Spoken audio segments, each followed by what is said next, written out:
Assalamualaikum warahmatullahi wabarakatuh. Halo sahabat kicau, kita bertemu lagi. Sebelumnya saya ucapkan selamat datang di channel Arifin AKR.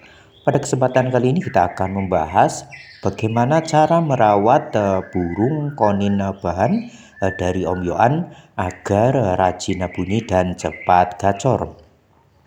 Nah, ini adalah burung konin dari Om Yohan ya teman-teman.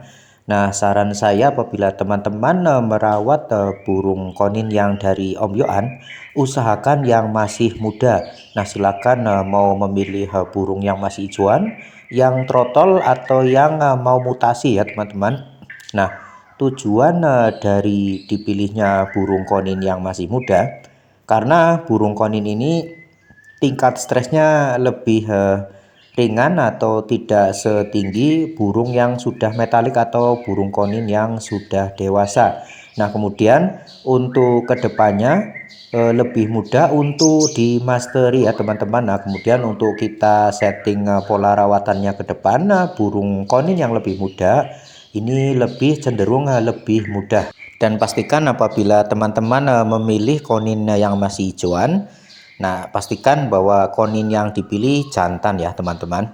Nah, selanjutnya setelah kita baru mendapatkan konin Om Yohan, maka kita sediakan sangkarnya. Nah, biasanya standarnya sangkar yang biasa digunakan untuk sangkar lovebird, atau teman-teman apabila mau menggunakan sangkar yang kotak dari kayu juga silakan. Intinya agar burung konin juga bebas bergerak di tangkringan. Nah, kemudian untuk tangkringannya, kalau teman-teman menggunakan sangkar lovebird, nah biasanya tangkringan yang terbuat dari plastik itu terlalu besar untuk ukuran kakinya. Nah, jadi teman-teman bisa mencari ukuran lain. Nah, bisa menggunakan kayu yang sesuai dengan ukuran dari burung koninnya ya teman-teman, agar burung koninnya nyaman, tidak bergerak-gerak atau gelabaan terus.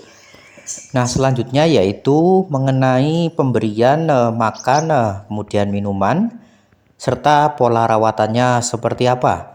Nah, yang pertama yaitu tentang pemberian nektar ya teman-teman. Nah, biasanya untuk pemberian nektar ini ada teman-teman yang membeli sudah jadi dengan beberapa merek di toko.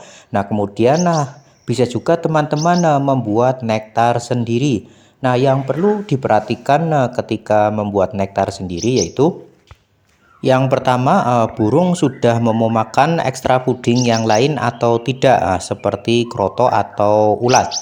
Nah, kemudian atau burung juga tidak mau makan ekstra puding, jadi hanya mau minum nektar saja. Nah, ini bisa kita perhatikan untuk kedepannya nanti nektarnya seperti apa.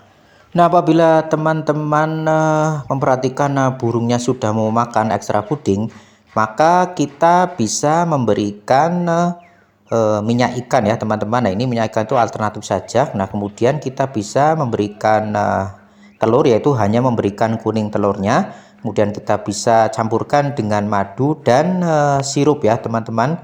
Nah, terserah untuk sirupnya bisa merek apa. Kemudian untuk telurnya juga bisa telur ayam petelur atau telur bebek atau telur puyuh ya teman-teman. Nah, silahkan dicari yang paling mudah didapatkan di sekitar teman-teman.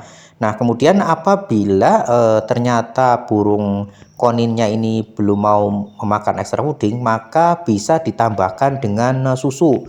Nah, terserah susu merek apa, SKM atau apa. Nah, tujuannya agar burung koninnya ini tidak nyilet. Nah, selanjutnya untuk minyak ikan sendiri untuk kedepannya tidak usah sering diberikan. Nah, ini hanya untuk awal-awal saja ketika kita baru mendapatkan burung konin bahan ini.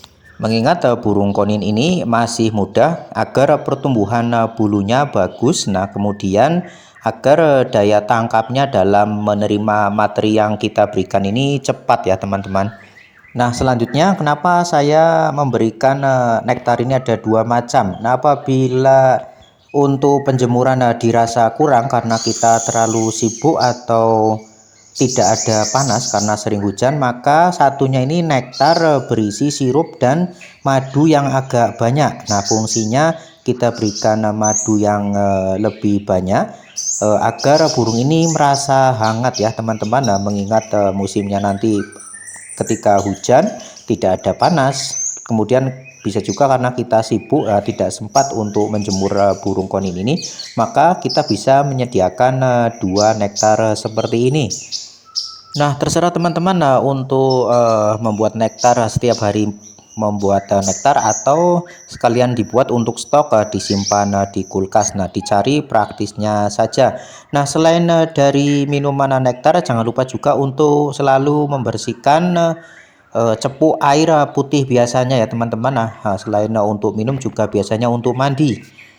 Nah, selanjutnya untuk pemberian makanannya. Nah, ada konin yang mau memakan kroto nih teman-teman. Nah, apabila koninnya mau memakan kroto, maka lebih enak untuk kita setting ke depannya untuk penggacorannya. Kemudian untuk pemberian nektarnya juga lebih mudah, tidak seintens apabila burung koninya tidak mau memakan kroto. Nah, selain kroto, maka kita juga bisa memberikan ulat kandang ya teman-teman. Nah, silakan diatur pemberian kroto dan ulat kandang. Untuk kroto bisa kita berikan 2-3 kali dalam seminggu. Nah, untuk ulat kandangnya juga bisa kita berikan alternatif apabila burung konin ini mau memakan ulat kandang. Nah, ini contoh burung konin yang sudah mau memakan ulat kandang ini teman-teman. Nah, jadi ketika burung konin sudah mau memakan kroto kemudian ulat kandang, maka kita tidak khawatir burung konin ini akan menjadi kurus atau nyilet.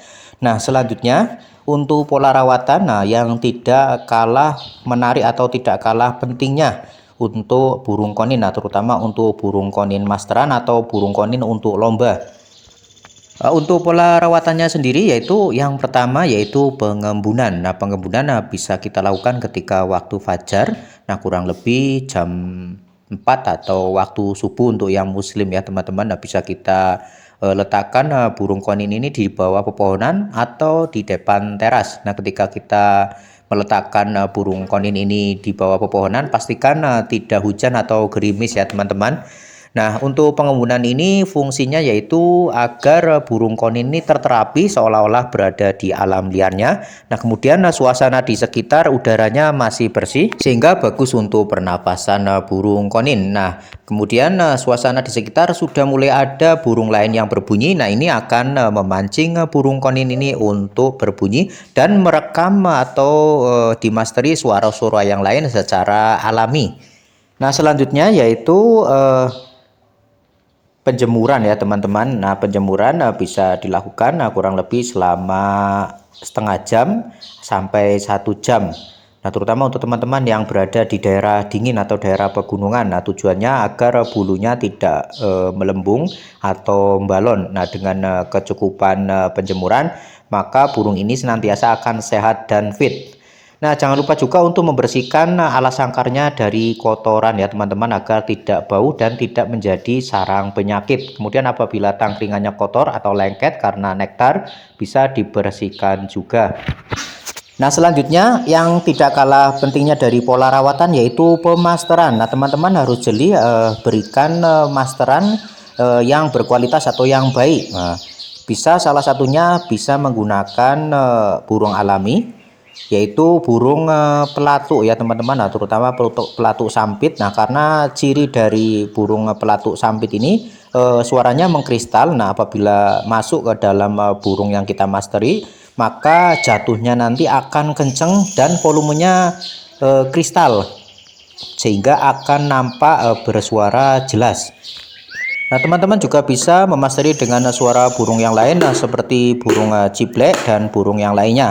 Bisa menggunakan burung langsung atau menggunakan MP3 player. Nah, lebih efektif lagi apabila burung sudah kenyang, sudah nyaman.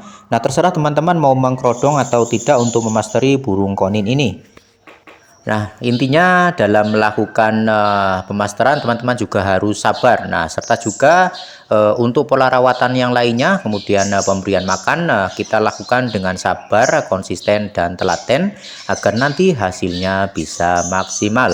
Baiklah, cukup sekian video mengenai rawatan burung konin bahan agar rajin bunyi dan cepat gacor. Semoga video ini bermanfaat untuk kita semua. Mohon maaf apabila ada kesalahan dan kekurangan. Insya Allah kita berjumpa di video yang lainnya. Assalamualaikum warahmatullahi wabarakatuh.